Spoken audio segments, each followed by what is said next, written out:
Hi, hello there. Thanks for stopping by again. I greatly appreciate it. Hey, today we're going to finish up the series on driving. I think I've given you some good tips to drive safely and work together on the highway to get home safely. So tonight I want to take a look at something. It's distracted driving. At the end of this, I've got something to share with you. It's great news for me anyway. Anyway, and I hope you'll look forward to it also. So let's look at distracted driving. First of all, what is distracted driving? It's simply something that's going to take your focus off the road for just a few seconds. Count them off. 1001, 1002. That's all it takes. Now, in those few seconds, did something come to mind that might be distracted driving in your life?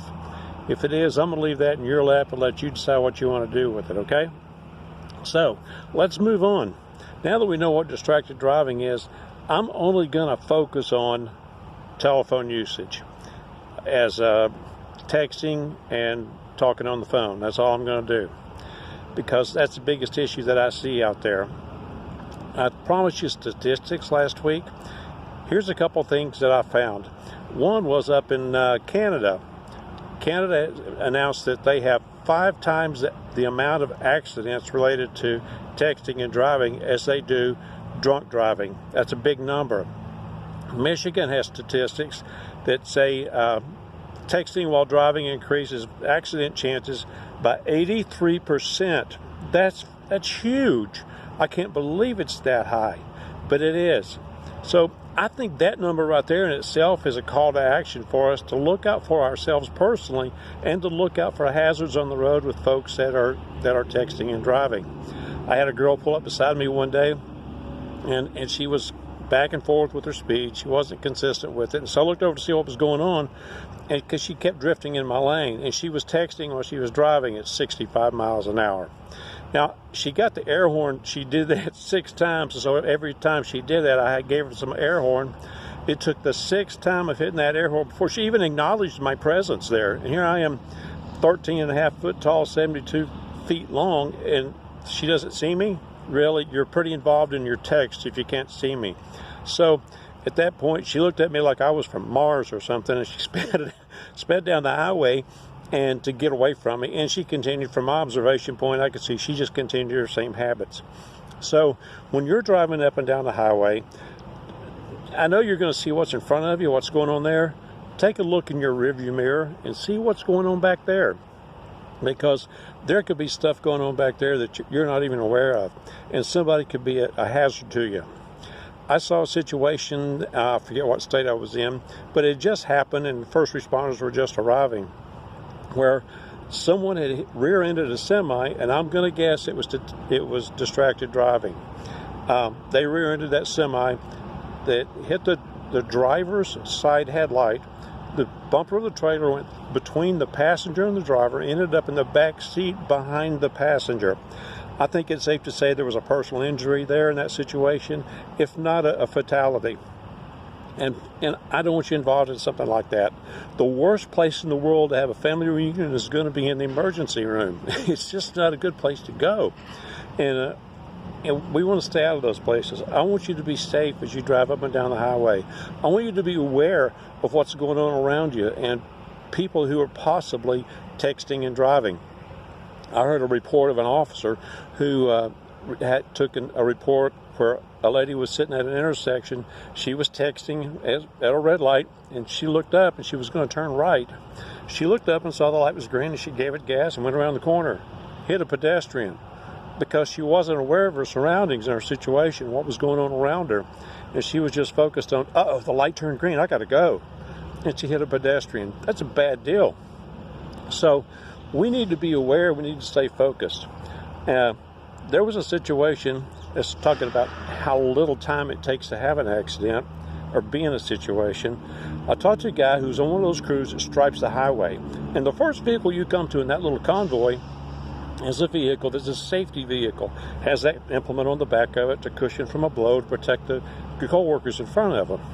Well, he got hit, and there was a statement that this young man gave to the police officer. Yeah, I was going 80 miles an hour. I had a new radio, and I reached down to make an adjustment on it, and when I looked up, there it was. It's too late. I couldn't even stop. 80 miles an hour. he can be thankful to the good Lord that that implement worked and saved his life. So those things just don't take much time to happen, and they happen unexpectedly, obviously. Nobody wants an accident to happen. So what's law enforcement doing about it? Well, law enforcement is taking a stand against it. Around Indianapolis, the state troopers on the local highways hired a trucking company to drive an officer around, and they had other officers staged in the area, and he would report to them when he saw texting and driving, a telephone issue, unsafe driving habits. And the result of that was they didn't hand out a lot of tickets, but they handed out a lot of education. They just simply educated people about their habits and what they were doing, gave them a warning, and went on about their way. Now, Kentucky, in northern Kentucky, they had a blitz zone for about a month on texting and driving and hazardous conditions, unsafe practices on the road. Columbus, Ohio, the State Patrol did the same thing there. Some jurisdictions are using unmarked cars, and those officers are dedicated to handheld devices and unsafe driving. That's their job, is to look out for those folks. Now, Washington State's doing the same thing. So police are taking a big stand on this. And for me, as a commercial truck driver, the Federal Motor Carrier Safety Administration has some special stipulations for truck drivers, okay? If I get caught with a cell phone in my hand, I get fined $2,750. Now that the air is taken out of the room, there's another fine that goes with that. The company gets fined an $11,000 fine. Now, that driver can no longer drive a truck, at least for a reputable trucking company. He's going to be finding just piecework here and there. He won't be able to drive for any reputable company because they don't want him. They don't want that risk.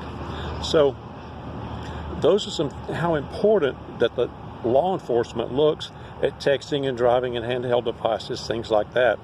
Wisconsin has a sign during the construction areas that says no handheld devices in construction areas. It's flat out, pure and simple, no handheld devices. So those are the things that I think we're going to start seeing more and more of on a personal basis, and not so much on, and as well as in the commercial aspect of it also. So here's what I want you to do. Take an inventory of your habits when you're driving, and I want you to assess what you need to do, what changes you need to make in your driving habits so that you're not distracted. I'm going to have a confession right here. I've only been driving 3 years, and I'll talk about that next week. But I've only been driving 3 years, and up until that point, I was the world's worst about texting and driving, and got into some bad situations, dangerous situations, and I just stuck my head in the sand and said, well, it'll never happen to me. Those are 7 deadly words that'll kill you. I don't care where you're at in life. Those are 7 bad words, okay? Now, my wife, what does she do to protect herself as we're talking about taking action? She puts her phone in the trunk. She doesn't even get it out until she stops someplace. She travels around town. She visits. She's in homes. She's in nursing homes, assisted living, hospitals, places like that. And then when she takes breaks, she'll get her phone out. Well, she does it for work purposes, but it ends up protecting her also. Here's a thought. Maybe if you take your phone, if it's a problem to you, it's a temptation, put it in the back seat. You're going to hear the notifications, the phone ring. People leave a voicemail if it's important. And pull off the next place you come to. It may be an exit. Pull off on the shoulder of an exit.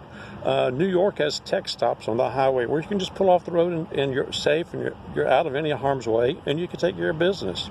But just pull off someplace that is safe and take care of business. I'm doing that right now myself. My mom's, she's in hospice care, and I'm getting phone calls a couple times a day from hospice about her condition and what they're doing, the changes that are taking place. And so I just have to pull over and take those calls. They're aware of us. They just leave me a message. So I'm going to cut it off right here, and I'm going to just dump this in your lap. And you do what you need to do to protect yourself and protect others, okay?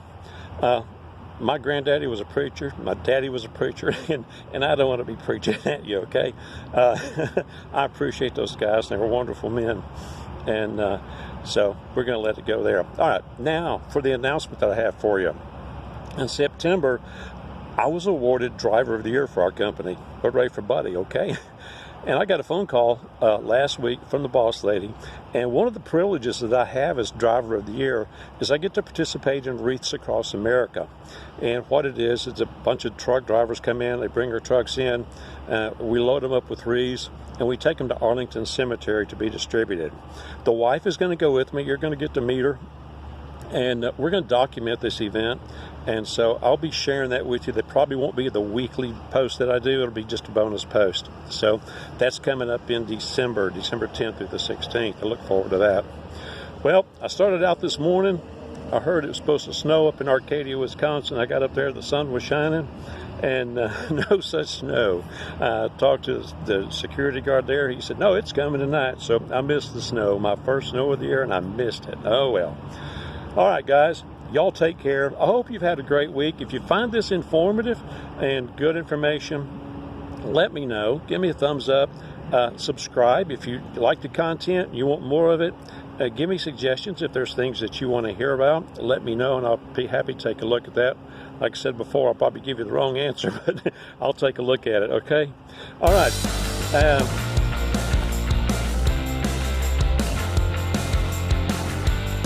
Hey, thanks again for stopping by. I just want to remind you, I only do these videos once a week, so if you'd like a reminder, hit the ding-dong bell down there, and you'll get that reminder that, hey, bud, you did another video, okay?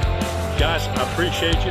Drive safe. Have a great week, and I'll see you down the road, okay? Bye.